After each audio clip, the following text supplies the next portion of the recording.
All right, guys. Yo, welcome back to the Sobriety University podcast. Really excited for this one. This is a topic that's near and dear to my heart, and it's overcoming trauma. We have a couple guys here today, Bentley and Allie. Thank you guys for coming on today. Really excited to have this Hey, conversation with you. thanks. Yeah. And Thank you. we're going to be diving into trauma. Yeah, trauma, how to overcome it. I know, Bentley, you've had some experience with depression as well. And in the confines of addiction, mental health is a big part of it. And depression, I think anyone who has ever quit a habit that isn't helpful goes through a stage of depression because it just hurts. So let's just dive right in as we always do. Bentley, can you start us off by sharing your story and how you Sure. got into trauma recovery? Yeah. So my story goes back. Obviously, I think I'm probably the older guy in the group. So had a pretty good, successful life when I was younger. Used to drag race. I had a trucking company.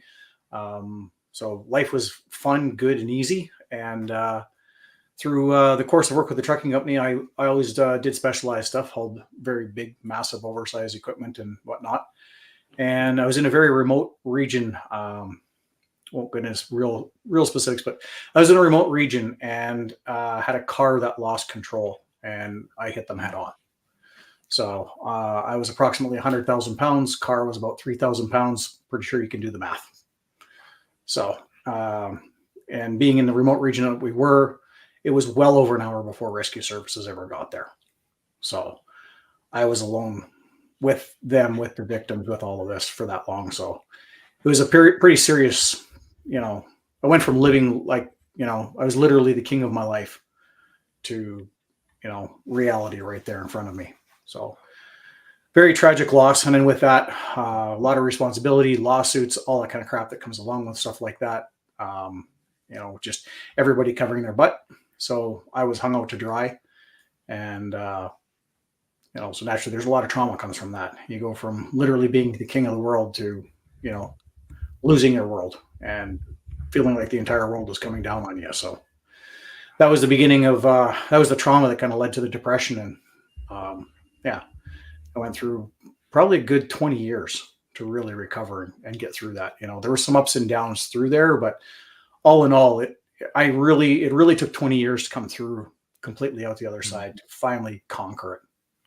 So, well, thank you for sharing that, Bentley. That's I'm sorry that happened, and I'm just happy that you're here today and you went through it. And not a pity sorry, but just it's just life happens, and I'm really looking forward to diving into how you overcame it.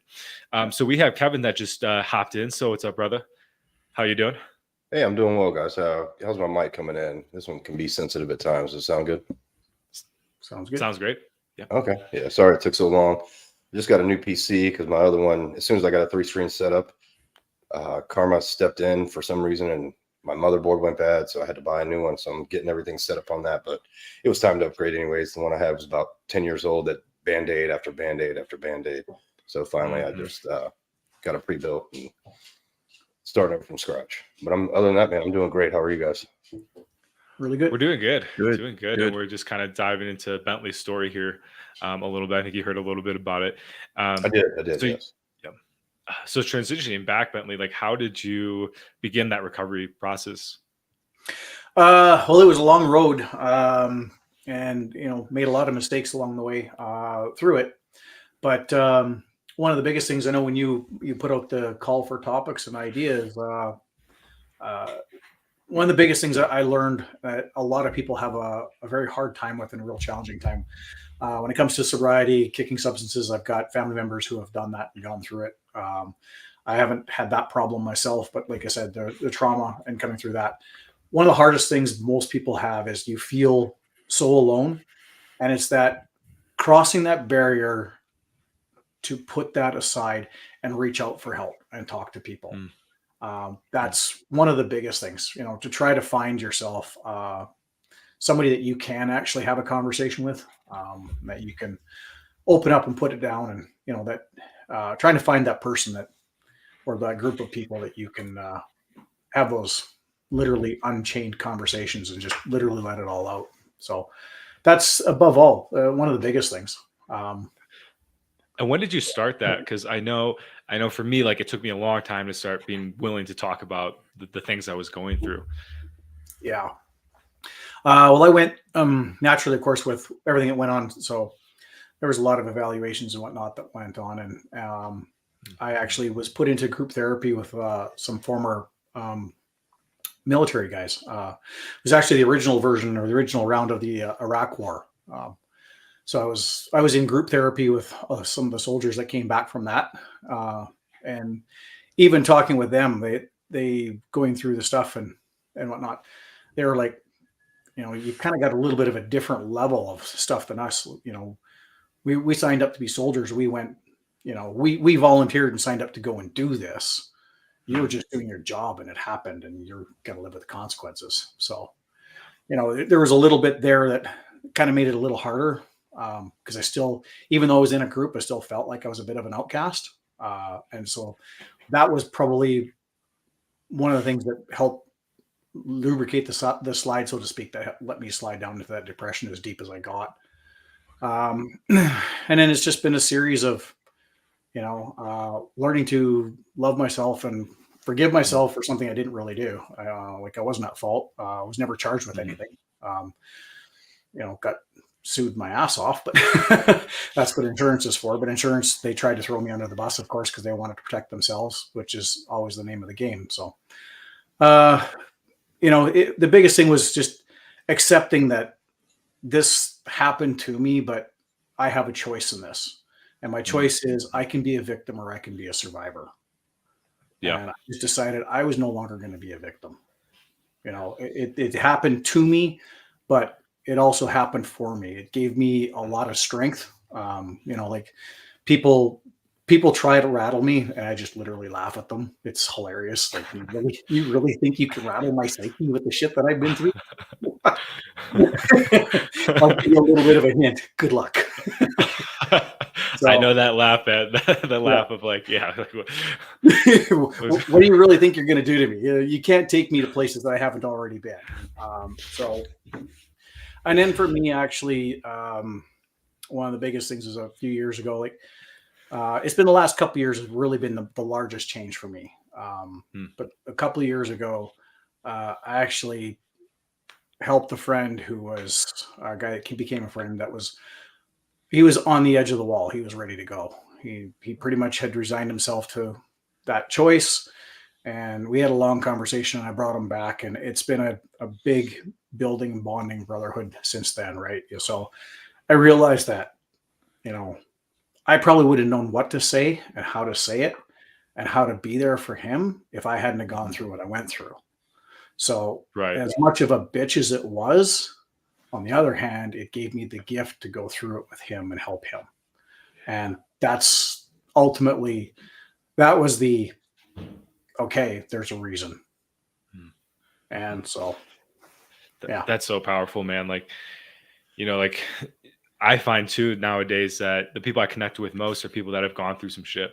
It is difficult to connect with someone that has that kind of, has had that perfect cookie cutter life, and it's power to them. That's like what everyone secretly wants. But I know I relate to the most to people that are, have gone through the ringer. So, Kevin and Allie, I'm curious for you guys too. Have there been any, really big moments in your life that you can remember that were traumatic and that you really had to work through and kind of find that acceptance? Well, for me, and how I could relate to Bentley's story when he's talking, I think, as men, especially growing up in our generation, we're both, Gen X. We're kind of some of the old, we grew up in a world where, as boys, men, you just sucked it up.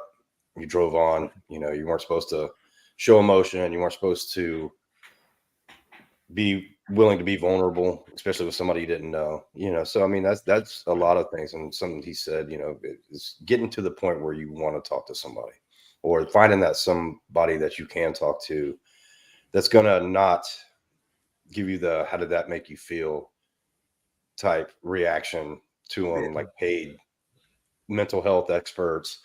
As far as me personally, I can say that I haven't went through anything that put me down in the gutters, made me hit rock bottom. When I was younger, before I joined the military and moved on with my life, got the hell out of Panama City Beach, Florida.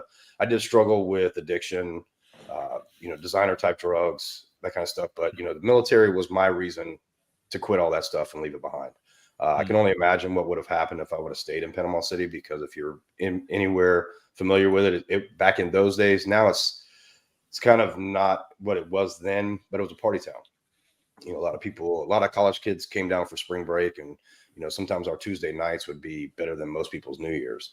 So it was really easy to fall into the trap, because it starts with smoking weed, and then it turns into snorting cocaine, and then it goes to ecstasy, and then then it piles on. And I got friends that are my age that are still living the same, but meth is pretty much all they can afford, all they can get their hands on, but they're still stuck in that rut.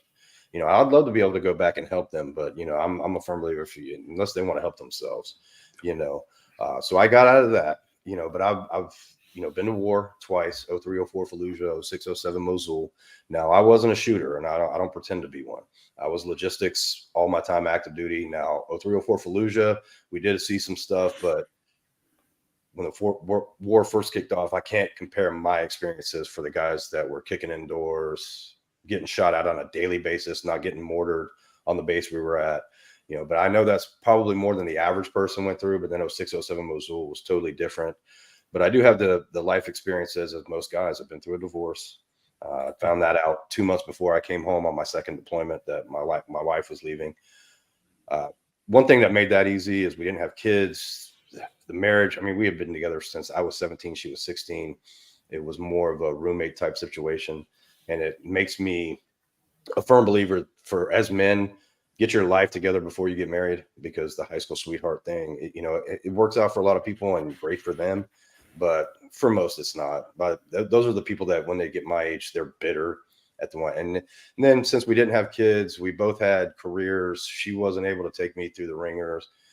So I don't even have that experience. I'm one of the lucky guys to say, I got the house, I got the boat, I got the, she basically got to fill her truck up with her stuff and get out of my house.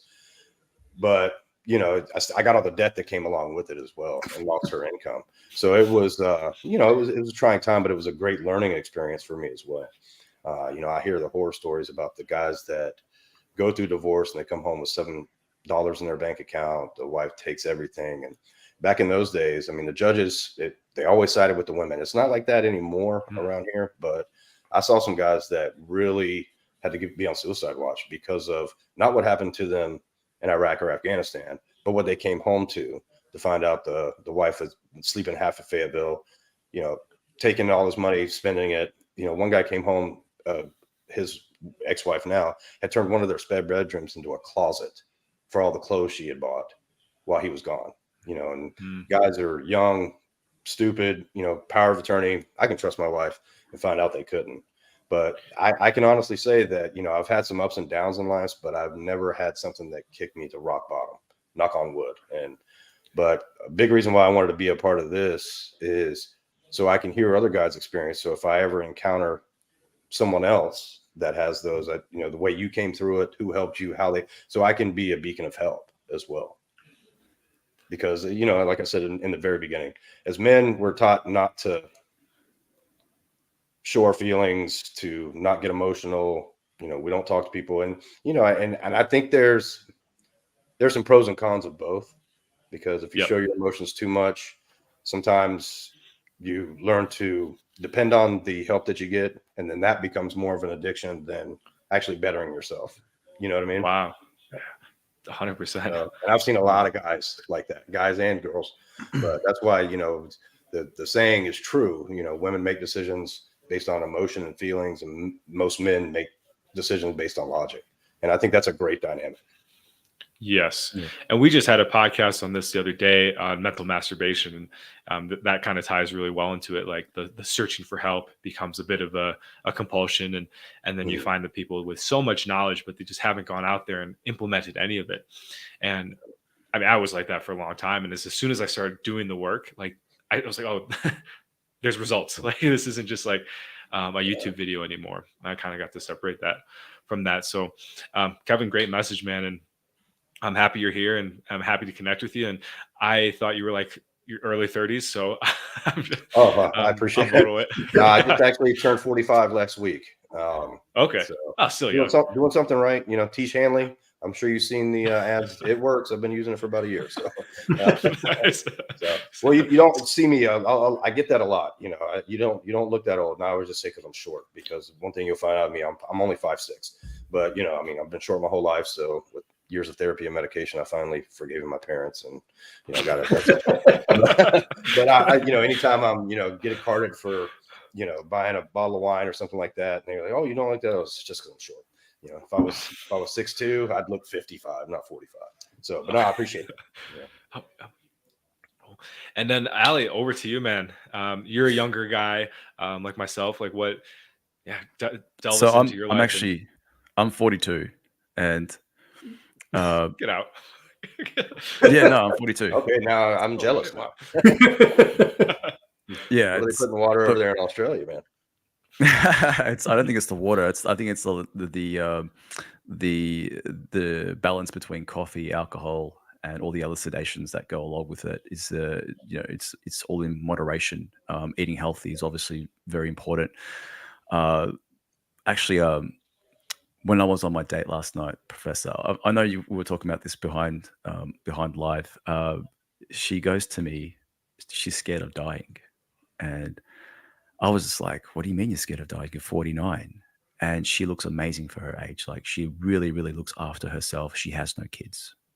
All right. And when a woman at that age hasn't got kids, then her pursuit is to make sure that she sees the world, because she missed out on that, you know, having a child. So anyway, so yeah, getting back to what we're talking about with Traba, yes, choosing wisely is extremely important when it comes to females and women. That's what I've learned.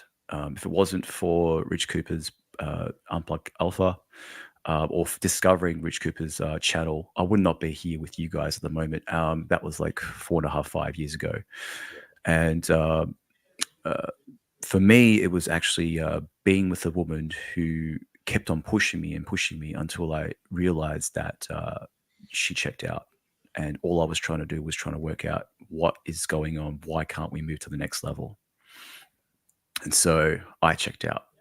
And when I checked out, so much, everything just changed. That was it. You know what I mean? So I actually went live with Rich Cooper in one of his calls, and we had a nice chat. I think this is about 3.5 years ago, actually. And we were talking about certain things, and one of them is like, "Hey, the best thing you can do is just leave her." And it was the best thing that I did, was to leave her, because there's absolutely nothing that we can do when it comes to a certain, you know, when there's nothing you can do about it other than it's our responsibility. It's our life. It's up to us to make the choice. You know, that whole victim mindset isn't going to make us, you know, get to where we want to get to. We need to get out of that whole victim mindset just so that, you know, we can move forward. You know what I mean? Because sedation, like, I don't know if you guys think that therapy is sedation. It can be. That's what I mean. Yeah, for sure. Do you know what I mean? I think it can be, and it can be a crutch, because Oh, just like oncologists, you know, they're not interested in a cure for cancer, because if you cured it, how would they keep you coming back? And I think if you're going to, you know, mental health professionals, especially, you know, psychiatrists in general, you know, their job is to make you feel better about, but it's a temporary thing. And sometimes they'll medicate you. They do that a lot with females. That's why so many females are on antidepressants. Then they become addicted to that and sedated by that. And then they get it to a point where they think, if I get off these pills that are man-made, my life is going to spiral out of control, and I won't be able to. And so I have to keep taking these pills, and I have to keep going back to this person to talk to them. So I think that a lot of them, even though they have good intentions, especially in the beginning, they realize if they cure the problem, if they fix the problem, you won't come back. So I think in that way, it can be a sedation. And that's so powerful too, Kevin, because their greatest attribute is their emotional intelligence. Mhm. Like that's what balances out the masculine. So when they're that core part of them is sedated, it'd be like us taking a pill that turns off our thinking. It's Mhm. Yeah. we'd be Yeah. kind of nuts. And so yeah, You it's know, a and, it's a and I'll be dangerous honest with you, I hate antidepressants, especially, it's almost become a major red flag to me if I'm dating a girl and and I'll straight up ask her, do you have any Yeah, chemical but how would defenses? you know if she's on antidepressants? Yeah, and it blocks the good emotions. So when they're Yep. when they're having fun, to them it doesn't even feel like it would be if they weren't full of those pollutants. And I think that's what they are, because I've dated, since my divorce, women that were on the Zoloft, the core boost bar, I think is another one. And I noticed it affected everything from their mood and their mental state all the way to up to their ability to have an orgasm. Wow. You Yeah. know, because I've dated women that weren't on them, and I've dated women, and I noticed the difference, especially when it comes to sexual activity and the way their emotions are, especially when it's trying to build a connection with another person, of the opposite sex, and be serious. It's very difficult for people that are on antidepressants. Yeah. I can attest for that, because naturally, after all that I went through, I was on them for a while. And you do, it's what I found, wasn't the Zoloft or anything like that. I don't remember which one it was. It was too many years ago now. Prozac, Wellbutrin. There's Yeah. I used to one of call them them. my happy pills. They were the robot pills. But the way I described it, it was like, it was almost like playing a video game, like you're a third person of yourself. You know how when you're playing a video game, you see the back of your character's head moving around. If you're in a shoot 'em game or whatever the case may be, Grand Theft Auto, stealing cars, you see your player in front of you doing the things, and you're controlling the joystick and you're making it happen. That's what it felt like of myself. It was like I was behind myself and above myself, watching what I was doing and controlling myself, but my movements were sluggish. So when I would say go left, it'd be like left on the joystick. It'd be like go left, go left, go left, and then I'd finally start to move. Right? It was like a delayed reaction Wow. from what my Mhm. thinking was. So I knew Wow. I had to get off of them, and I did. It was the best thing I ever did. But Yeah, well, good yeah, for I you. mean, I'm glad you got off of them. A story like that, Bentley, I think if you could tell that to a room full of women at a yeah, motivational, they would start to think, holy shit, he's making sense. Yeah, I do feel like that I'm watching my life in front of me. And you start, because I'll be honest with you, if a movement came out to start getting rid of those types of medication, drugs is what they are, I would be first in line, because I've seen what it does to women. My mom especially, she's been on ever Hmm. since I was a kid, has been on some type of psychiatric antidepressant type drug, and now she thinks she can't live without them.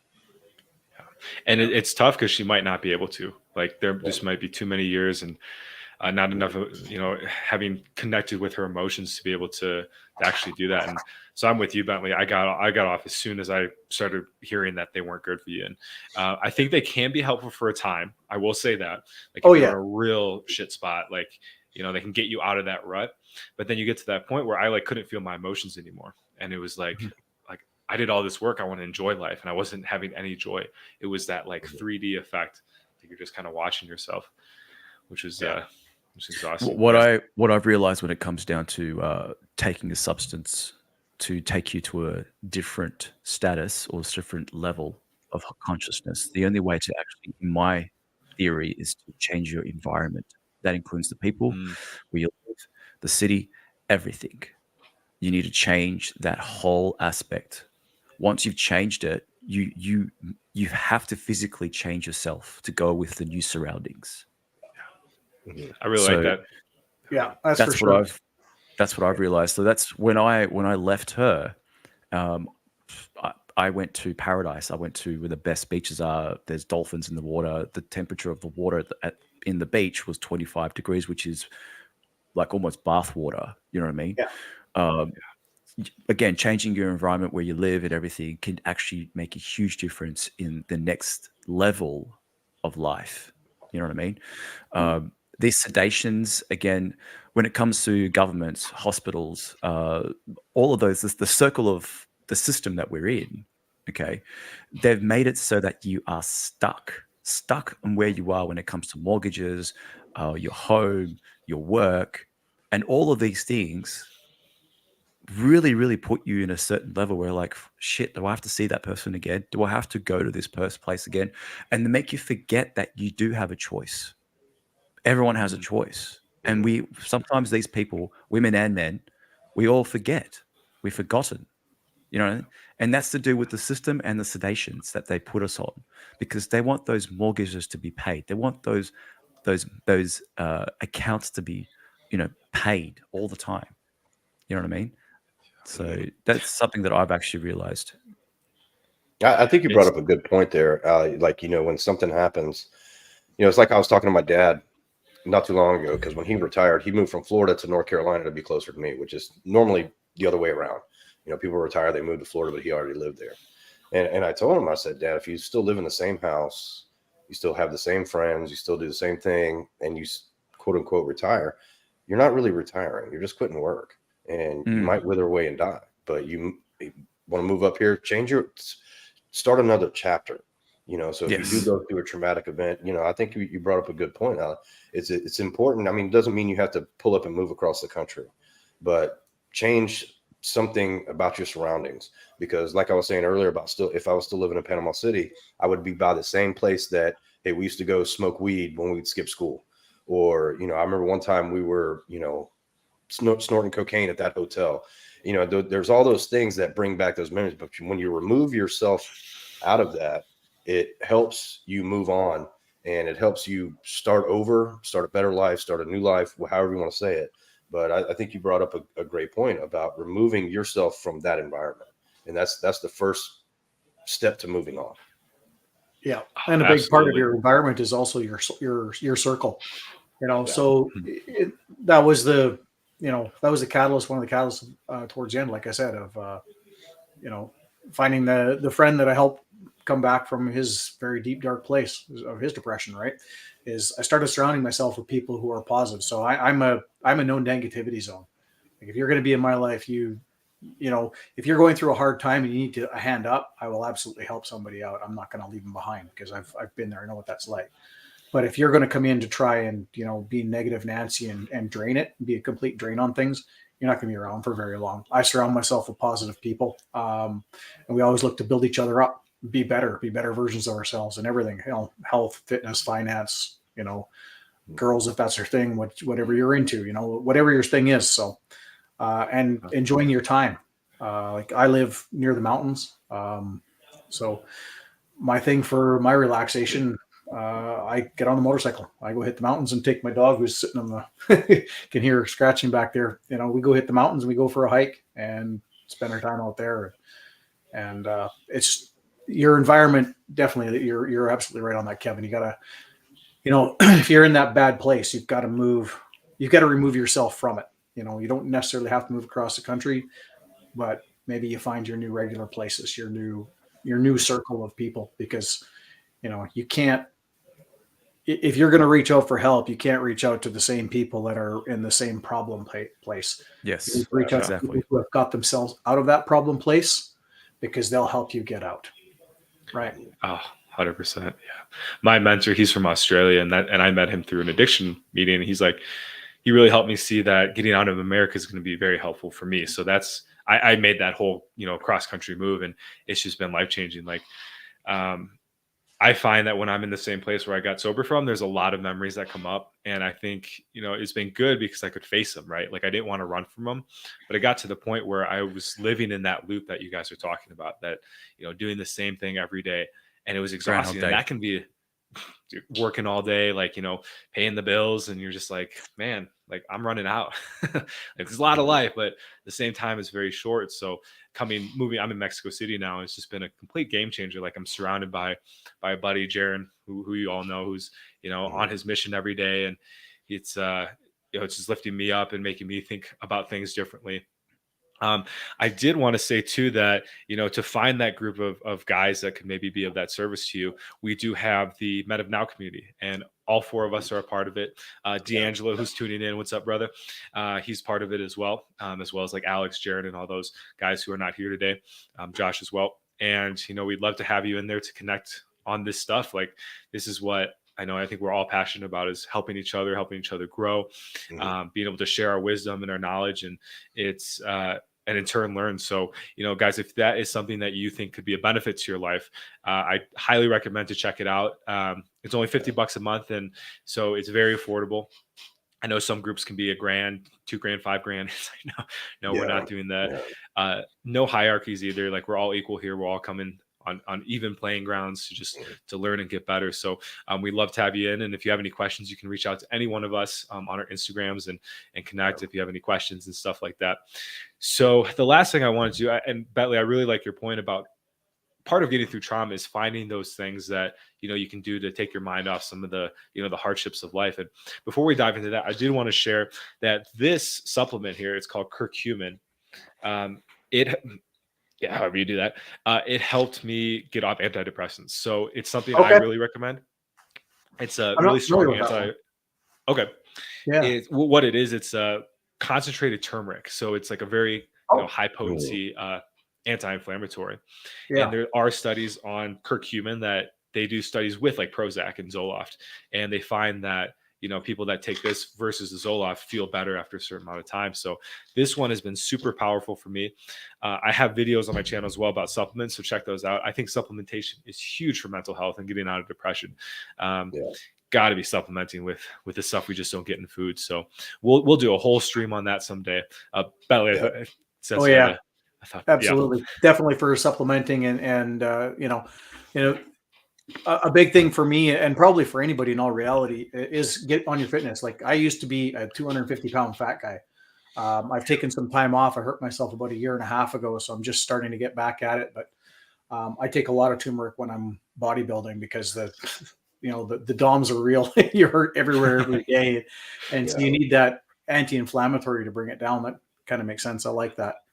So that was what I was going to say too. I mean, health and fitness is one thing, but they go together. Working out, that's a supplement in itself.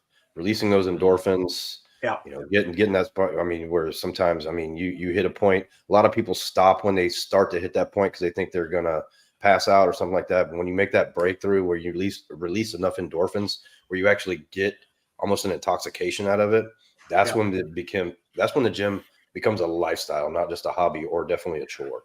When you start looking at exercise, fitness, it doesn't have to be going to the gym. It's anything. Go for a walk, go for a run, anything that will take you out of your comfort zone to get your blood pumping and releasing endorphins. That's one of the best things, especially as men, you can do. Because that's an antidepressant in itself, I think. And everybody will have their own thing. Like, I know people that are runners and they get the runner's high and they just can't get enough of it. I personally, you put me on a treadmill and put a gun to my head, I'll laugh at you and tell you to pull the trigger. I'm not a runner. I still don't like running. But, I can do it, but I don't enjoy it. Like that. And it kind of weirds me out how people do enjoy that. I don't know how people enjoy that. But meanwhile, I can lift weights and be sore everywhere every day where it hurts to touch me everywhere. And I love it. Like, I miss that feeling, like hurting myself 1.5 years ago. And I didn't need to take 1.5 years off, but I did have to take a good 6 months off. But I had some personal stuff I did. But I miss that feeling. So, I'm just about to start going back at it. Yeah, you mix that with a halfway decent diet, and whoever says, "Oh, well, eating healthy is hard." What's so hard about chicken and broccoli? I mean, come on, you can make it in 10 minutes. There's nothing hard about eating healthy and just getting out there and doing something. If you can't, especially men, I'm not going to let any man tell me he can't find 45 minutes out of the day to go exercise. And you don't have to have a partner. You don't have to have somebody coaching you. There's so many apps out there. There's so many YouTube channels. There's so many videos dedicated. Just pick one that you like and stick with it for a year and come back to me in that year and tell me you don't look better, feel better, and want to do more. Yeah. Absolutely, stick with it for 6. Yeah. After 6 months, you'll be hooked. Period. You'll see it change. It's not going to happen overnight. I was going to say, if it was easy, everybody would be doing it, especially in America. If it was easy, everybody would be, in shape. But we know that's not the case. Yeah. I was going to say one thing was that how do we prevent trauma from happening in the first place? I don't know if you can prevent a lot of it. There's some you can, but there's traumas that are going to happen. It's just it's a part of the human condition of living life. If you want to prevent trauma, there's a couch right there. Feel free to sit down all day and don't do anything. Yeah, we're but living you in a know that will bubble. become traumatic to your health. So Yeah, I don't being know. born is a trauma.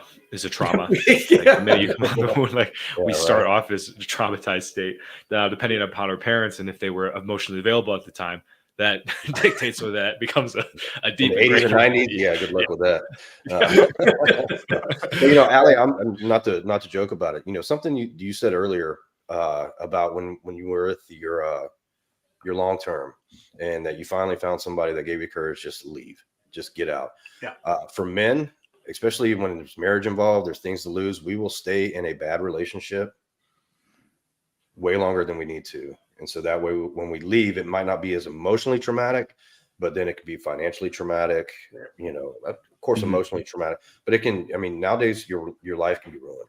So a big way of avoiding that trauma is when you see that it's not, no relationship is perfect, but if you see that there's too much conflict, there's too much headbutting, there's too much personality difference, listen to your gut. You know, if your gut's telling you to get out of it, get out of it. You know, there's 3.5 billion other women in the world. I don't believe in soulmates. There, you know, if there's just one, I'm probably flicked her off in traffic because I was late for work. You know, so I can't believe that there's just soulmates and only one girl out there for me, or I'm the only man for one girl. So I think a big way to prevent it is listen to your gut. If something tells you wrong, get out of the situation sooner rather than later and move on. You know, because especially as grown men, we know that we can survive on our own skills that can get us there. Yeah. And so to stay in a toxic relationship, not that it has to be domestic violence or anything, but if you're not looking forward, at least coming home, if you get to a point where you're like, shit, I want to stay at the gym 10 more minutes, or even worse, instead of going home, I'm going to make up an excuse and go to the bar and have a couple of beers so I don't have to go home. Get out of the relationship, you know. And as men, a lot of men, myself included, it can be hard to do that sometimes, especially you have a lot of time, money, effort invested in it. You don't want to give that up because a lot of us aren't quitters, you know, and sometimes it comes down to competition. You know, if you're a competitive man, you don't want to lose that relationship because that's a loss. And, you know, us that grew up playing sports, if you're very competitive, that can be a crutch in a relationship because you don't want to give up on the relationship, even though you know you should, because it's a loss. And you don't want to take a loss, you know. I'll tell you So what I've learned. I'll tell you what I've learned, right, when it comes to trauma. And it's really, when it comes to a relationship, you have to make sure that you definitely choose wisely. That's the number one thing. The second thing is make sure you got your own place. So if something does happen, kick her out. Okay. Because this is all about control. If a man has lost control, then he becomes a bitch. He becomes a woman in the relationship as well. So the second thing is make sure that you have complete control in just about almost financially everything. You're the captain, you're the driver, drive the ship home, you know, drive that car home. You know what I mean? The third thing is obviously don't let your emotions to get in the way of things. And that's pretty much it. When it comes to those things, that's the first one is the hardest part. How do you know if you've chosen wisely when it comes to picking the right female to be in your life? It's so freaking hard. Okay. yeah, well, I Because mean, that's as you know, something Look, that it's can hard. change, you the It's know. first hard three and it's months is simple. the honeymoon stage, and when she's in the honeymoon stage, she's pretending, she's acting. Once you pass that 3 months, you're on the 6 month mark. You can see the little cracks coming through. The list goes on and on and on. You know what I mean? Yeah. So Yeah. now, you know, after being separated for almost a year and a half and gone on many dates, and I'm absolutely just loving it and enjoying it, and letting her know that I'm seeing other women as well, more than 4. You know, she needs to understand that. Okay. And once she realizes that, she's like, hey, all right, well, maybe so am I as well. You know, and you both get to a certain level where you're like, when she's going to say to you, let's go be exclusive. You know what I mean? Mhm. Anyway, so that's the relationship part when it comes to trauma. But I mean, there's all kinds of other traumas, as you know, a car accident is a little bit different. That's actually losing your ability to walk or to function as a normal human being. That's a different kind of a trauma. My brother went through that. He broke one of his legs as in skateboarding, and he went straight downhill. And for him to get back up, I mean, he had to, go through, as what Bentley had said, like go through all of that depression and the pills and who's there for me, who can help me here. I need to go to the toilet, like just the most basic things. I need to get this food. Who's going to make me this and all those things. And then you start realizing that no one else is going to save you but yourself. That's what Rich Cooper's always said. You're the only person that can save yourself. If you really want to survive in this world, no one's coming to save you. You know what I mean? So I agree with you. And I'm going to add one thing, turning to a higher power, because asking the universe for help in those situations can be very helpful. I think sometimes people can go the Lone Ranger route too much, where it's like, there's no one else but me in this universe. I take care of everything. And I found that in a lot of times of need, I ask, I say, life, help me, like, give me a sign. And then just randomly someone will come in or a book or a YouTube channel that will just be like spot on. I think recovery meetings can be very powerful too. So kind of like what you guys were talking about, like I hear a lot of codependency, like making sure that you're independent within yourself. So, not needing to depend on any other people is very, that's wise, right? But at the same time, it's a paradox because we do need to depend on people. Like I depend on you three right now to be having this awesome conversation and to show up and to be able to make this channel. So I think it's definitely like a yin and yang. And I've been in the stage too, where I've been too like, I'm low, solo dolo here. And I was just miserable and lonely. So as soon as I started, and that can happen. I saw a short one time, and I'll find it. I'm going to put it on the Men of Now page. I'm not a David Coggins, post a lot of motivational stuff, but what it talked about is it's a very famous. He's a neuroscientist. He's been on Rogan, but it's a short that he does. But I'm not going to say it verbatim because I can't remember verbatim. But it says, as men, we're not meant to be lone wolf. We're supposed to be a part of a tribe. Yeah. And that's, you have your hierarchy within that tribe. You might have a leader, you might have some fault, whatever, but men aren't designed to be lone wolves. I mean, we're pack animals, so to speak. I mean, that's how we can thrive. There's powers in numbers. And, meetings like this, like meetings that we have every month, stuff that gets brought up is stuff that we think about, but we might not think about it at that time, but somebody else bring it and they can elaborate on it. And, we're going to start discussions, at books that I had before, which every meeting we would have at least one aha moment where someone that was reading the law didn't really understand it like a lot of the other people and how they can apply it to their life. And after we explained it to them, it was like, okay, now that makes sense. And if you're a lone wolf, you don't get that if you're not discussing it with other people and collaborating with other people, especially other men. And that's what's so important about having a strong inner circle. Yeah, 100%. And to add to that is that all circles have a leader, right? And the alpha is the leader. The alpha is not going to say, "Who's going to come save me?" He knows that he has to save himself, and that's why they follow him. I will somewhat agree with that, but I'll also contradict that in some, because I grew up in a very remote region in northern Canada, and I'm one of those people you can drop off in the mountains with a 40-pound backpack and come back 6 months later, and I'll have my feet sitting up around a fire in front of my cabin, wanting to know what took you so damn long to get back.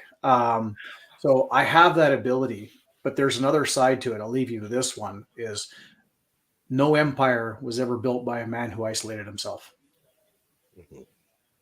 You have to have people around you to make things work. No great company, no great empire was ever built by one man by himself with nothing else. That's the power of networking and putting yourself around other men and other people that have strengths. And, you use those strengths. There are things that Kevin is better at than I am. There's things that Joel's better at than I am. There's things that you're better at, Ellie, than I am. But together, we're all stronger. So yes, we have to have the ability to survive by ourselves. But at the end of the day, when you have a good, powerful network, yes, you do have people who will come and save you because they won't let you fail. Yeah. I was going to say that too. Like, a successful person, even if they're in the same sector as you, they want to help you succeed. Yeah. Anybody that looks at somebody else as competition and they don't want to help them and they actually want to maybe sabotage them, that's not a person that I want to be around.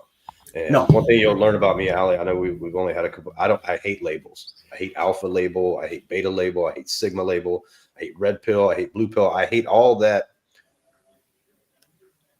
manosphere type logic. And it took me a while to realize this within myself that, a man cannot label himself. A man creates his purpose. He's labeled accordingly. He goes with that, because to be an alpha, you've got to have a team of betas there looking up to you. To be a beta, you have to have an alpha to look up to. Sigma, apparently they're strong leaders, but they're loners, so they don't have a team to lead.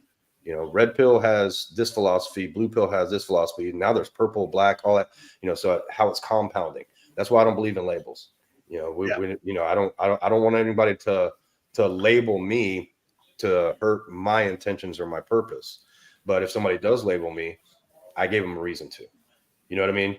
And that's just when it comes to labels, alpha, beta, sig. I don't buy into that. I don't own any stock in that, because a lot of that is just people trying to label themselves.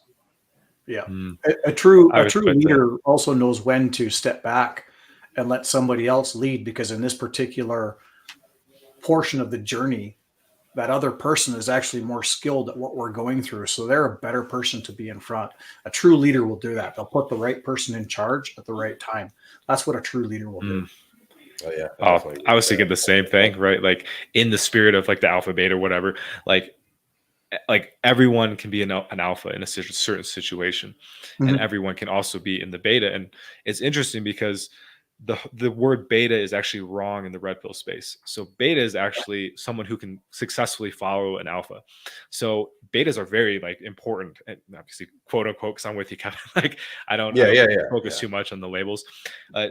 They've got it wrong. Like the way they talk about a beta is actually the label of, I think it's like a gamma or like delta or something, like omega, something like that. And they just call them betas. Yeah. So I think red pill got it wrong. But because it almost paints on that beta label, in like a negative light. Like, okay, you don't have the ability to lead.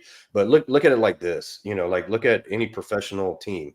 That guy that has a C on his shirt means he's the captain. A coach made him the captain. Doesn't mean he's the best player. Doesn't mean he can play every position, but they gave him that title, that responsibility, so to speak. But it doesn't mean he's the best at everything, especially on a hockey team. He's not, the captains never wear the goalie out, equipment, but the captain, can't play goalie as good as the goalie. So, everybody plays their own role. And that's the way I'd rather look at it is, you got the guy that's got some leadership skills, that kind of stuff. You name him the captain, but like you were just saying, beta, a lot of guys want to, if you call it a lot of, especially young men, you're a beta. Well, that means I'm a little simp bitch that follows somebody else. And that's why I don't like the labeling, because I mean, like you said, the world needs quote unquote betas, because they're a part of the team too. Absolutely. They might be better at a lot of things than the alpha, but they're just not the captain. You know what I mean? So I think that's a good way to look at it too. 100%. And yeah, I want to talk a little bit about the labels too. Like, dude, that's so powerful. Like, that's something that really changed my perspective too. Like, even calling myself sober is a label. And so I have to be really careful with that because it creates that ego identity. Even saying I'm a man, right? That's a label. Like, if you go to somewhere where they've never spoken English, you're like, yeah, I'm a man. Just be like, I don't know what a man is, but we got a psychiatrist right over there and they can get you some stuff. It's like, yeah, so I think that's a really powerful spiritual lesson that, I mean, it's not easy. I know we're talking about this, but to separate from any identity, hey, I'm just going to leave it there because that's like a whole nother podcast on how to overcome. Yeah, for sure. Yeah, no, and ego is a very, very good dangerous subject thing to bring up, to talk about the negatives about labeling. I mean, and that just doesn't go in the man's world of, like the labels we talked about. Everybody gets labeled nowadays as something, especially here in America, Republican, Democrat, and if you identify as one, as a matter of fact, you're not supposed to like the other one, and vice versa. And it's gotten to this day and age that, you call somebody, I mean, even if in Canada, right, Bentley, you use the wrong words, they'll put you in jail. And a lot of it has to do with wrongly labeling someone, in their eyes, Yeah. So I mean, that's that might be something that we could talk about later on not to say don't, but the power of labels that they have nowadays. Yeah, Yes. no, that's a good point. And the whole thing, that's to me, it's one of the greatest oxymorons of all time, is the common phrase everybody wants to use nowadays, like diversity and inclusion. Yeah. Well, that's like jumbo shrimp. They don't go together. Yeah. You can't have diversity and inclusion, because diversity is segmentation. Mhm. Inclusion is everyone. You have to Yeah. decide, which one do you want? There is no such thing as diversity and inclusion. No, I never thought about that, but you're 100% right on that. You've segmented it in diversity. Yeah. Inclusion You can is have a everyone. bigger shrimp, but it's not a jumbo shrimp. It's still a shrimp. Yeah. It's like government, or we can use the other one. We could use government worker. Yeah. Or government money. It's all taxpayer money. Yeah, government money. That's fine. I Government paid it money. in taxes. It all comes from us. Yeah. So, well, hey guys, I got a few things I got to knock out, man. It's a great meeting. I can't wait to have more. And Joel, like you were saying, the men of now, I don't want to boast, but I mean, we're a game changer when it comes to men's groups, because a lot of the men that we've been a part of another group, so we can take the attributes from the groups we've been in, apply it to this one, and this it's going to be great. I look forward to more of these. Yeah, a lot of positive stuff happening Kevin. here. I like it. So yeah. All right, guys. I'll talk to y'all soon. Thanks for having me. Thank you, Kevin. Have a good one. Good to see you. Bye. I want to. Hey, Ali. I see your eye. I wanted to bring back to a point, like the labels, right? Like going back to trauma, right? And Bentley, like you said, like you had to stop calling yourself the label of a victim, yeah, to be able to heal. So that can happen with or depression, right? I remember I would always be like, I'm depressed. I'm depressed. I'm a depressed person. I have anxiety, right? And that became just a story. And anytime I would see something that contradicted that, I'd be like, no, that can't be, because I'm depressed, because I'm anxious, right? And so labels are super powerful, and we're definitely going to do some talks on that, guys. So Cool. Stay tuned for those. Any other thoughts, Ali and Bentley, that you guys have, or anything on your mind that has been impressive? I know we've been all over the place, and look, great combo. off subject. The whole men of now, when it comes to promoting as much as we can, because there's not enough views when it comes to people watching at the moment, and adding more high value men to the actual group will be good to get more feedback on everything.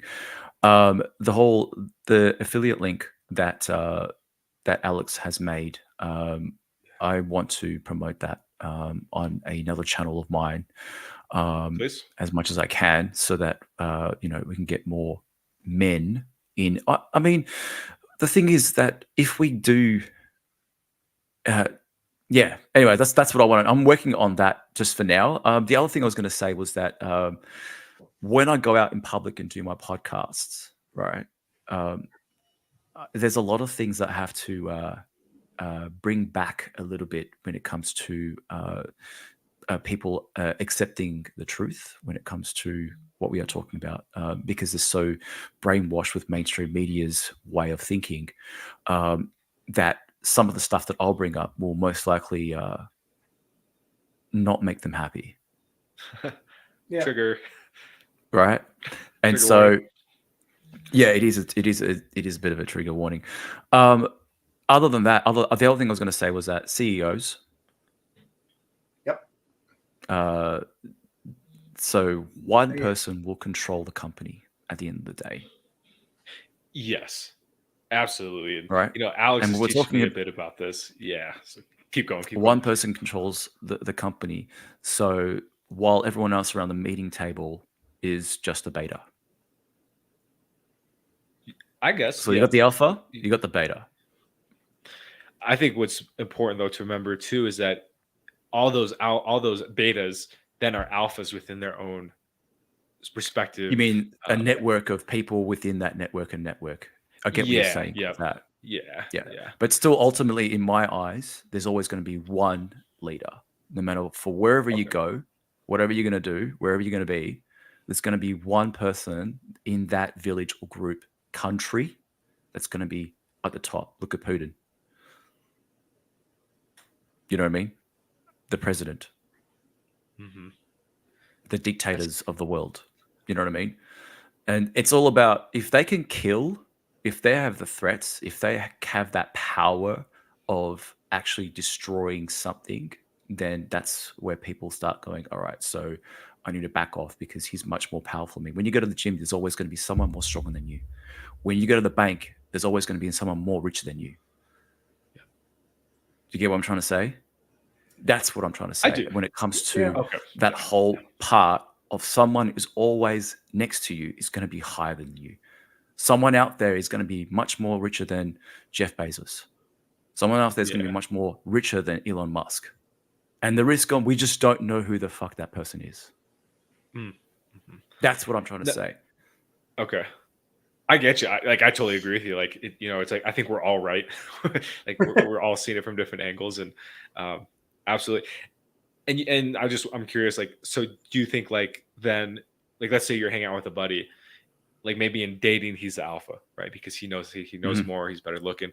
But then you go Yes. to like I don't know, you go to a running club, and then the skinny Yeah. guy is like the alpha, right? Like, you think they can switch it all, even within like a dynamic of like two people? I mean, look at Aquaman. If Aquaman walks into a restaurant, every single freaking girl is going to look at the Aquaman for sure. Oh, and that's okay. I get what you're saying. Yeah. Like, look, if Jared walks into a restaurant, everyone's going to stare at him, especially being a white 6 foot whatever that he is. He's tall and he's jacked, and women are going to stare at him because he's got that look about him. You know what I mean? Yeah. So they want to know who that person is. They want his seed. Okay. Oh, They you're. want his seed. You get what I'm trying to say? So I want to see. No, I'm just kidding. I get what you're saying. yeah, yeah. Definitely. So yeah, well, it's just part of that's a good point. evolutionary psychology. It's part of the whole aspects of genetics. It's just what it is. You know what I mean? So Well, I don't know. Spend as much time as in the wild as I have, you see some weird shit too. I have actually seen wolf packs turn on their alpha. So, you can get to a point where you're too dominant and you'll be voted out. Okay, Yeah. Putin's running things, but, there could be a coup would take him out. It's happened before in history, right? yeah, of course it has. Caesar and Brutus, right? Like these things do happen. So, But that comes back down to not being able to provide for the actual pack. And if the wolf is going in a different direction, in the wrong direction, and they can see there's not enough food within those trails, then of course they're going to pick someone who actually has a certain smell, because that alpha does get old. He's going to start losing his sense of smell. It's about making the right decisions. yeah, to some degree. You're a deep thinker, Ali. Yeah. Always, You're man. definitely- Always you're definitely thinking out gotta there. think deep, man. Think deep. Hey, we did preface this by we're going deep today, so Yeah. dude. Yeah. One other thing that I wanted to add that we never did before when we were on supplements, and I forgot about it. It kind of just hit me now is, we're all at the age that, none of us are spring chickens. None of us are 20 years old. But if you are a 20-year-old guy, something I can recommend that I certainly found out about myself a little bit late in life is you should know your levels. So go get a blood panel pulled.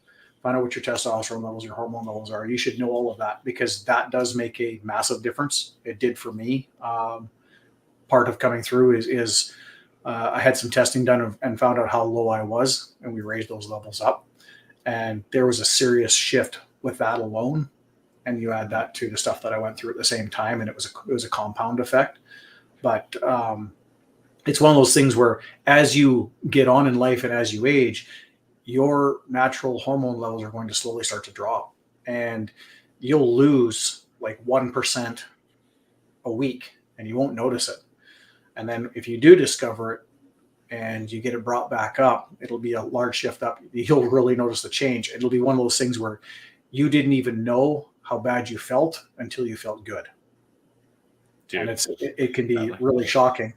And the reason I say for a young guy to go get your panels pulled and find out what they are is, where do they put you when they go to put you into a range? I got lucky. I was a pretty good athlete as a kid.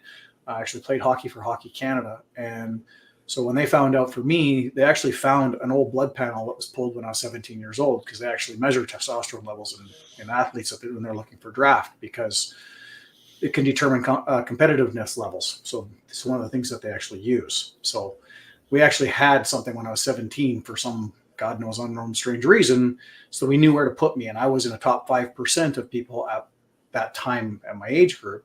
So they knew to put me up into the top 5% at my current age. But if they don't know, they're just going to bring you into the range. And you may end up being put in the middle or in the bottom, and you're maybe naturally a high-end guy.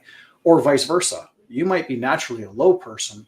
They don't know, and they bring you in, give you supplements, build you up, put you up in the top end. And it could really throw you for a loop, because all of a sudden now you're dealing with hormones at levels you never dealt with in your life. And you could go through some difficult times with that, which is what most the bodybuilders go through with doing the steroids and that, because they put themselves at a level far beyond anything they've ever dealt with. So that's where they get the quote unquote roid rage from. It's because they're dealing with levels they've never mentally and physically dealt with, and they don't know how. So okay. So yeah. I like what you're saying. Like, it's really important to get your blood then to get find it done. that out. Just so you know, just so you have a baseline, get it pulled, get a baseline, because you're at 20 years old, you're not going to need anything, but you know where you belong in the future. Oh, that's great advice, Bentley. I appreciate that. In Australia, they're very, very limited when it comes to giving out those details. There's no TRT here, guys, just letting you know. Really? There's no TRT. They really want to keep men they want to keep them as pussies here in Australia. Let's just say that. Yeah. They don't want men to get strong here in the whole aspect of the government hospital food circle that we're in here in Australia. They want you to be stupid and slow and dumb. They want you to be that slave mindset here. I worked that out about 2.5-3 years ago. I went to my doctor and I'm like, hey, I think my testosterone's low and I'm just about to hit 40. What can I do? They're like, just take these. And it's just like off the shelf, supplements. They cannot give you TRT. TRT is illegal in Australia. So, yeah. So there's I'm always eating Scotch fillets, anything to do with red meat. I love it. Yeah, of course you can. There's other ways to boost your testosterone naturally. But as I heard from Joel and Jared, they I think they're taking, I don't know what they're on. Yeah. And I know, and I would love to go and find out, because you're in Mexico. If you guys are in Mexico, of course, you're getting all the best stuff. And it makes me want to go, all right, look, I go to the gym as much as I can, like, 6 days a week, easily go there for at least an hour and a half, I do full body workouts as much as I can. But the gains that I would like to see, like, proper gains, you have to be on steroids. You're just going to have to be on steroids. You know what I mean? Not really. I'm in my 50s, and like when I hurt myself a year and a half ago at 50 years old, I had a 6-pack and was down to 6-pack. I was down to 10% body fat. Looked pretty good. I was still putting on muscle. And like I said, 5 years earlier at 45, I was a 250-pound fat guy. So you can do it. It's work. The older you get, the harder it is to do. There's no two ways about it. But you can do it. Just make sure you're eating correctly, and make sure you're working out enough. One big thing, you say you're doing full body workout 6 days a week. That might be too much. You also need to rest your muscles to allow them to recover to grow. If you don't let them rest and they don't let them recover properly, then they won't grow. Okay, absolutely. Right. Rest is so key, man. Want to touch a bit on that too, like with the tea stuff. Yeah, I've never been on it. I've always been natty. I'm a very skinny guy, so it's hard for me to put on muscle. And I've been doing keto for the last 3 years. So only until 2 weeks ago, I started eating carbs again. And we're on like a mid-range dose of TRT. So I didn't get my blood works done, and that I think was a mistake. I'll be frank with that. And at the same time, living with Jaron, who's been on TRT for 18 A long years. time. Yeah. Yep. I did trust his judgment, and Mhm. he's not obviously letting us go too high. We're going to cycle off eventually, so it's very regimented, and I feel so good, dude. Like, Ollie, to your point, like, I know you say you've never been on it. Like, I feel grounded. I'm going on dates. I'm not anxious. I'm just like there, present. Sleep's good. I've gained like, I think, 8 pounds in the last 2 weeks, Nice. which is Good. which Wow. is sick. I think a That's- lot of it is water weight, but Oh yeah. it's good to see that scale go up, and dude, we can just lift and not get sore. We're just going like hard every day. So Allie, if that's something you have considered, I would consider it. I'm only 29 too, so I don't think I need to be on it. Kind of like Bentley, what you were saying, but I'm just like, you know what, I'm doing well in life. I'm gonna experiment. Like, Yeah. what worst case I die, best case I die. That's kind of my Oh mindset my for god, life. nah, man, that's the worst thing to it. What's the We point? all You're suffer 29, from you the know what I same mean? terminal disease called life. Ain't nobody getting out alive. Dude, right? That's all there is to I- it. Ain't nobody getting out alive. Yeah. You know, another way that I experimented this actually about 2.5 months, 3 months ago, actually. It, look, I'll say it. I didn't ejaculate for 4 weeks, and Good. holy shit, the actual the grounding, as you were talking about, was full on. So much more strength. It was actually good. So experiment with the whole 1 week on, or work out the best way. But coming every day does not help. I'll tell you that right Ooh. now. No, Right? no. So No. you need to experiment. Once a week is good. You know what I mean? Or maybe twice a week or whatever. There's got to be a circle for you. You have to work out what's good for you. And I worked out my method. Let's just say that. Even though I saw her last night, I was on a date last night, and I'm going out on a new date tonight, and I have to control some of that when it comes to strength and the mental part of it as well. So otherwise, you go into the world and you're like freaking numb. You know what I mean? You need to be strong when you go out. When you step out of that door, you need to be really strong and confident. You know what I mean? So I don't know if TRT can boost that, but you know, there's this.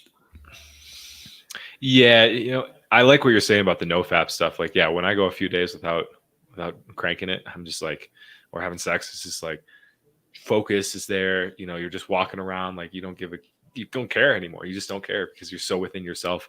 So I think that's a great way to boost testosterone as well. And like you just said, you got to find what works best for you, and that means trial and error. I say the whole be wise with it too. Like, that's like, oh, I'm gonna live tomorrow or die tomorrow, whatever. I'm gonna go do heroin. It's like, okay, No, don't do that. No. Yeah, none of there's that a stuff. gauge to it. But yeah, look, my point, what I'm saying is that the whole no fab thing it's not about the fab. Forget about that. I'm not even talking about that because I don't even do that. You know what I mean? The whole pornography thing, fab, blah, blah, blah, blah. That's just straight out the door. Forget about it. It's just about her taking it out and making sure that she takes it out. Why should you do it? Why should you have to do that? You don't need to do that at all. Yourself. Yeah, I think that's the ideal Right? there too. Yeah, I've been on porn for a little over almost 5 years now, and yeah, it's something I really recommend to guys to get off and really It's develop unrealistic. your own sexuality. Yeah, It's super yeah. unrealistic. Yeah, Dude, it's really bad. So addictive. We will definitely have some combos and podcasts coming up here on FAP and all that stuff and benefits of like how to raise your testosterone.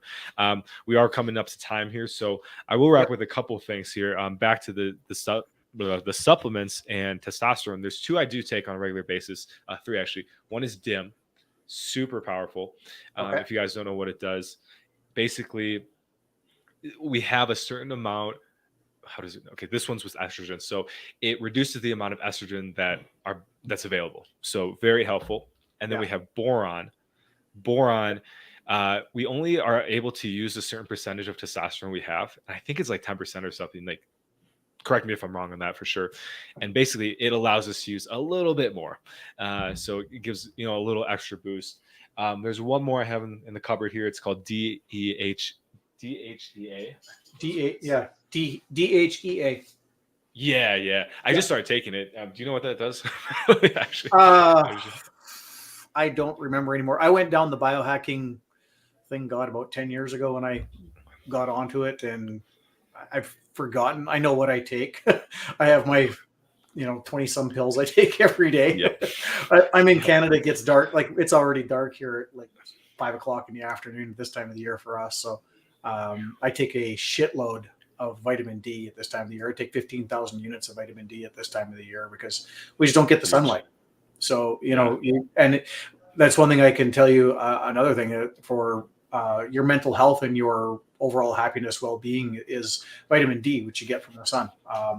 If you're not going outside, or you're not getting it, if you're in the northern latitudes or something like that during the winter time, you need to supplement with vitamin D and get that up, because it will change your mood. It affects it a lot. I can tell. I don't even have to look at the calendar anymore when it's time to go from 10,000 units to 15,000 units a day. It's like I'll be going along and be like, oh, it's time to switch. I can just feel it overall in my mood. It's like instinctual, right? You're just like, the body's I've been doing like, okay, it for it's so time. many years that it's just like, I don't need to look at the calendar. I don't need to worry about it. I know that, okay, it's time to switch. Dude, that's a great piece of advice, man. And one thing I'll add to that is to take vitamin K with it too. Yes. Because and I learned this from Rich Cooper, actually. So shout out. Yeah. I know that vitamin D can build up calcium in the bloodstream. So vitamin K will help with a little bit of vitamin K to regulate that. And the other one is zinc. If you're taking zinc, zinc will actually help your free testosterone levels. So testosterone is think of it like a Velcro type chemical in your body. It likes to stick to everything. So taking zinc keeps it from sticking and binding to other things and keeps it free, so it's actually usable. Because if you have high testosterone levels, but it's not free testosterone, it's not going to do anything for you.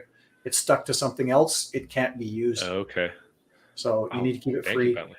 And when you take, if you're taking anything more than about 25 milligrams of zinc a day, you actually need to balance zinc out with copper, because too much zinc without any copper in your system will actually turn your blood acidic.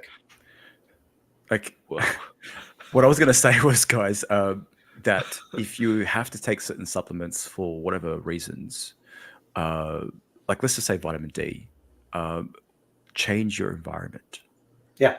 Well, right. I live in Canada. There's not much I can do about it. Change your environment. Only up here for 7 hours a day, man.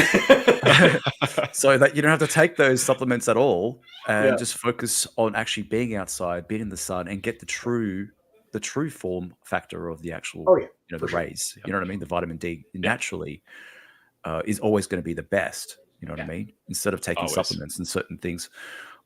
But that's just, my thought. But Bentley, how long have you been in Canada for? Like, have you thought about moving down to Florida? I've lived in Canada all my life, but I spent over 30 years running my specialized trucking business. So I was all over the U.S., Canada, and the U.S.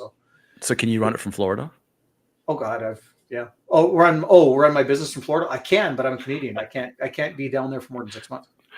Yeah, right. Okay, so Ali's trying so hard to get you to move. If anything, I'll go somewhere cheaper. We're like Mexico City. I'll go hang out with Jaron and Joel. Oh yeah, let's go, dude. So I've got a buddy in Europe who keeps bugging me to go over there and whatnot as well. So I'm getting the e-life up and running, and that'll free up life and change things a little bit. So heading that direction. Hell yeah! Oh yeah, we're all gonna meet one day for sure. Freaking awesome. Yeah. So guys, I think, we covered a lot of things today, and just want to say I appreciate everyone who's come on and commenting. Chris, D'Angelo, Pedro as well. Great to see you guys again. And as always, reach out if you have any questions, or, you want to talk to any of us about any certain thing. I know Chris says he would like to have a chat with Ali. So, absolutely, great minds think alike. So got to vibe attracts tribe, as I always say. And to end it off, just if you guys want to go around and just say where people can find you, what you're doing in the internet space, and all that good stuff. Yeah. Well, my Instagram is on here, obviously. Also, an easy one to get a hold of me is LinkedIn. It's just my name, LinkedIn/Bentleyham. Not hard to find.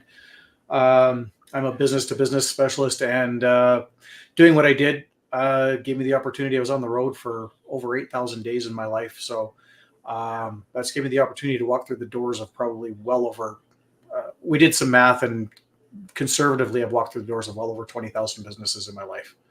So for me to go Wow. into a business and look at it and go, well, you could alter this, you could streamline that, and instantly your business is more efficient and can tell you how to scale it very quickly. Because I've seen so many examples. I worked for enterprise companies. I worked for Caterpillar, Komatsu, Liebherr Cranes, and stuff like that. So I know how they run, how they do that side of it, and I know the operational side. So when you take all of that, I'm a fantastic consultant that I can just take your business and go streamline, scale, grow, on to the next. So that's my main gig of what I do. Some marketing involved with that as well, but primarily it's business consulting. And my website as well. It's Hammerhead Business Solutions, but that's too damn long to type. So hammerheadbs.com, because everybody remembers the BS stories. Nice. Yeah. I love that. And then Ali, to you. Yeah, look, Instagram, as you can see, Ali's Coughs. I'm just working on a podcast that's outdoors and a dating show. So all outside, pretty much something completely different. And I haven't thought of a name yet. So I really, really would like some feedback on names that would, that I can actually put up as the podcast. At the moment, I'm using Lovers Cups. That was for the dating site. And a lot of people think, oh, is this a sex dating show? And no, because it's got lovers in it. So they think it's a sex thing. No. So I had to completely change that. And I'm looking for something that everyone can say that is easy to say. I'm looking for a brand name, basically, for the podcast name. So if you guys got any suggestions, love to hear it. But other than that, yeah, that's what I'm working on full time at the moment. My van is, I'm still trying to rig it up. I'm doing cable management on it. I've got a second camera and waiting for more gear to come from Amazon. And then hitting the road as soon as I got everything all running, I'm going to start going live outdoors. I'm going to do street talk and all that kind of stuff. So just get random people to start talking shit, and that is going to get the views. I'm being serious. You know what I mean? And hopefully to be hitting 300 grand a year on the advertisement spaces within the podcast live. Nice. That's what I'm aiming awesome, at. Man. Great goals, man. Got to have your goals. That's awesome. I'm thinking the Ali C show. The Ali. Do you guys remember the Ali G show? Like the first Ali G. Oh, Ali G. Yeah, that's true. Yeah. Put it into a little suggestion box, and I'll just chuck it in there and see what happens. So, yeah. All right. Awesome, guys. And you guys will see these guys more on the channel for sure. We're gonna have, there's so many topics to cover, and this is what I'm passionate about. So I do YouTube as well. Sobriety University. Started a couple of years ago, just trying to find some supplement income, and it's turned into way more than that. And I'm just so happy, and I love doing this stuff. And it gives me strength and gives me hope. And they say a big thing is service as well in recovery. Like, you want to be able to give back what you've been given. And so I think having an outlet to do that is something that can be really powerful. Even if you just help one person, that's all. I promise you'll go to sleep at night feeling whole and complete. So other than that, yeah, we have the Men and Now community, which we've talked about a couple of times in the channel. I welcome anybody to come in that has that passion to level up and connect with other guys that are also on their mission. It's powerful. That's all I'll say. Like, you got to experience for yourself if you've never been in a men's community, and the stuff you're going to learn and grow from it will be, it'll be more than money can buy. And, if money's tight, that's why we have it at a pretty affordable, $50 a month. That's what, like 3 times going to Chipotle. I think of everything in either sushi or Chipotle. So I can definitely, definitely go for that. Other than that, yeah, personally, I do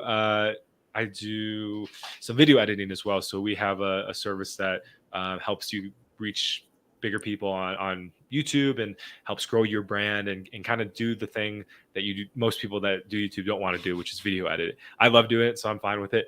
A lot of people just want to show up in front of camera. And so if you are thinking of starting a YouTube channel, or you have one and you're trying to get it off and running, maybe, you have your other job and you're just finding that you don't have the time to shoot a video and then spend an hour and a half editing. That's what we're here for. Alex and I, who wasn't able to attend today. So feel free to hit me up on Instagram and we can sit down with you, have a call, see like kind of what your channel strategy is and all that, and then go from there and really help you get out and grow your brand and get your message out, because that's what we're all here to do at the end of the day. So other than that, yeah, once again, thank you guys so much for coming on. Bentley, Ali, it was great to talk to you and meet you. Also, guys, connect with Kevin from earlier if you have any questions for him, and we will look forward to the next one, and have a great night, guys. Peace. Absolutely. You Awesome. too.